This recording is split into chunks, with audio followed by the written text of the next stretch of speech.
Halo semuanya, selamat datang di sesi bedah taktik kita. Oke, laga pembuka Piala Dunia udah di depan mata.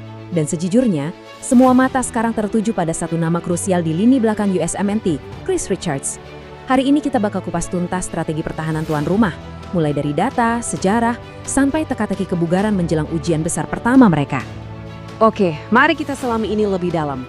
Coba kalian dengar pernyataan langsung dari sang bek tengah ini. Dia bilang, "Saya siap.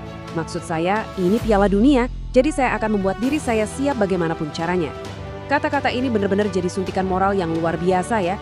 Dari yang awalnya penuh keraguan soal cedera, sekarang berubah jadi optimisme besar buat seluruh skuad tuan rumah. Masuk ke bagian pertama kita, krisis pertahanan AS dan jalan menuju pemulihan.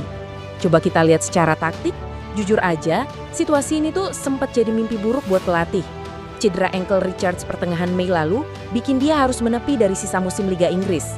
Tapi yang benar-benar merugikan timnas adalah absennya dia di laga pemanasan krusial awal Juni lawan Jerman dan Senegal.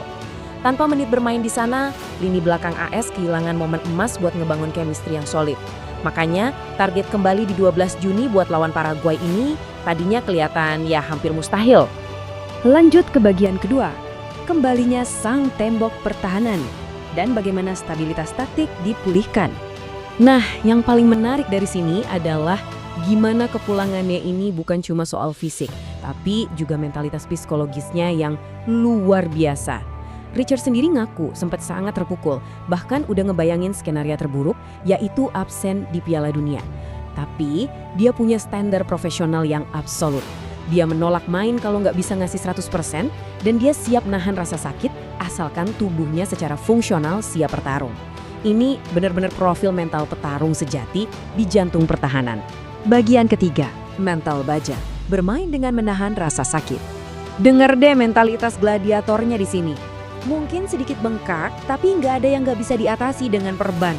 Wow, sebagai pelatih atau rekan setim, ngelihat bek tengah utama kalian rela nembus batas rasa sakit cuma dengan modal perban medis, itu jelas ngasih energi dan motivasi yang masis banget sebelum peluit kick off bunyi. Oke, mari kita tarik mundur sedikit ke bagian 4, beban tuan rumah 2026 dan ekspektasi raksasa untuk USMNT. Jadi, poin krusialnya di sini adalah angka 12. Ya, ini adalah penampilan ke-12 Amerika Serikat di panggung Piala Dunia. Dan yang bikin turnamen ini tekanannya jauh lebih gila, ini baru kali kedua mereka memikul beban seberat ini sebagai tuan rumah. Dan tabel ini dengan brilian mengilustrasikan perbandingan historisnya.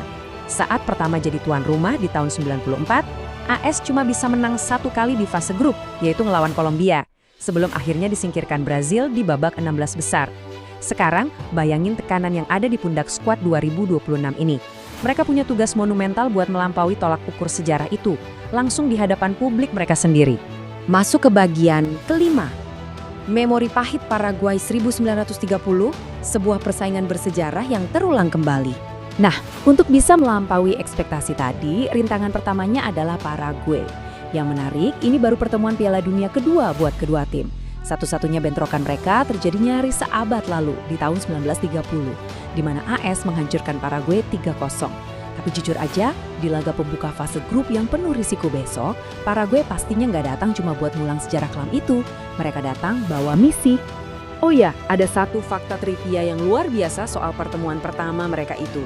Laga melawan Paraguay di tahun 1930 ternyata mencatatkan sejarah hat-trick pertama di Piala Dunia sepanjang masa. Dan tebak siapa yang cetak? Ya, pemain Amerika, Bert Patenaude. Bener-bener bumbu sejarah yang fantastis buat manasin laga nanti kan? Nah, semua ini ngebawa kita pada satu pertanyaan praktis penutup. Akankah perjudian kebugaran seorang Chris Richards terbukti jadi jangkar pertahanan solid yang mutlak dibutuhin USMNT? Ataukah Paraguay malah ngelihat ini sebagai celah emas buat balas dendam kekalahan mereka di tahun 1930? Wah, ini sih intrik sepak bola di level tertinggi. Terima kasih udah nemenin sesi bedah taktik hari ini dan selamat menikmati laganya teman-teman.